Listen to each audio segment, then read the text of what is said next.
Good morning, everyone. Welcome back to Mental Health Tips with Leora.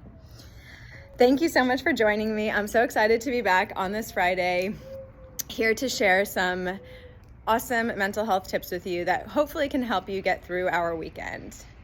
So the idea I wanted to talk about today is the idea of mindfulness and what does that mean for us. So for me as a yoga instructor, that is one of the ways that I really learned how to cultivate mindfulness and to really begin to understand what does that even mean. Okay, so I'm sure that some of you, maybe some, maybe all, have seen that social media meme where they show a person and their thoughts, and it's just a big mess of many thoughts and just absolutely, come with thoughts. Whereas another person might be mindful, which is thoughts that are living thoughts, enjoying life thoughts, processing thoughts. So here's my perspective on mindfulness. It would be silly to tell our minds not to think, because it is in fact the duty and the job of the mind to think. So how can we tell the mind to do what it's really intended to do? That wouldn't work.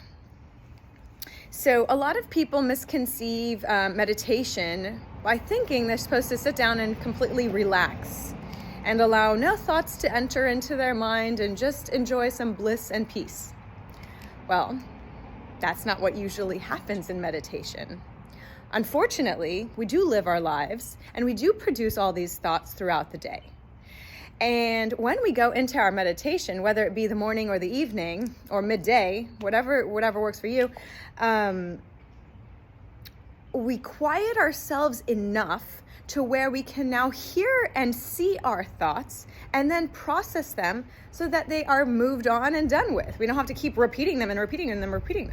But if we have, let's say, a disturbing thought that comes up, and it's maybe self-sabotaging or intrusive or debilitating you in some way, unless you address that thought and process it, that thought will continue to repeat over and over again. So when it comes down to mindfulness and meditation, we'd like to be sure that we come into the present moment. So how do we do that? Best way to do that is by cultivating our breath. Taking time to sit with ourselves and breathe deep. Taking deep breaths in and out through the nose will help you to become present. When you start to focus your energy on your breathing and not on your thoughts, then natural thoughts will begin to arise that are needing to come out and needing to be processed. You see, mindfulness is an activity that can be done at any time, not just during meditation. It's a way to live your life with more ease and less pain. So another way for us to be mindful, really, truly, is to have awareness in everything that we do, whether it's simple tasks like washing the dishes or making dinner or getting through your job. Whatever it may be, simple or challenging, being mindful puts you in the moment and helps you to concentrate on the job at hand, whether it's tiny or large. You are going to do a better job at whatever it is that you're going to do if you have your attention on the task rather than trying to multitask. I would much prefer to get one job done really well than multiple little things done not so well. To me, that's a waste of time and is not very mindful at all. Mindfulness begins with us. It's up to us to have mindfulness. When we have mindfulness, we become kinder, we become sweeter, we become more aware of other people's pain, other people's symptoms, and we are more sensitive to giving compassion and empathy.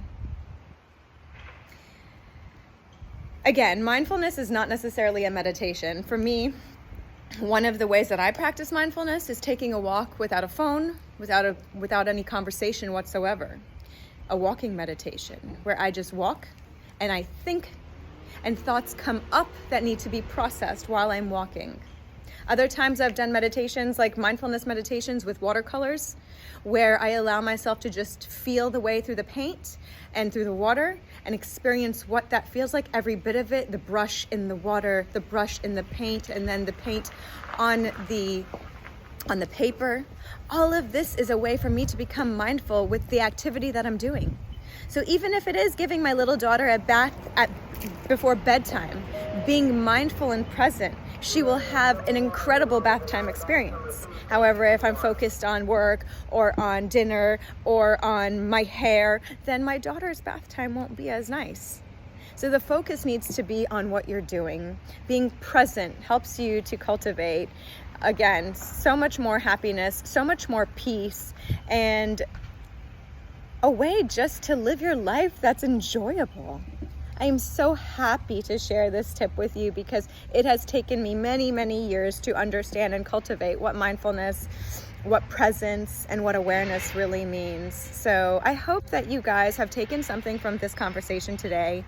I would be happy to talk about any more of these subjects in more detail. If you ever want to reach out directly to the Wave and make a request, I'd be happy to answer any questions or give you any advice that something that might resonate with you from one of the things I've shared. Okay, guys, I hope you have a beautiful and blessed day. Namaste. Bye, everyone. Thank you.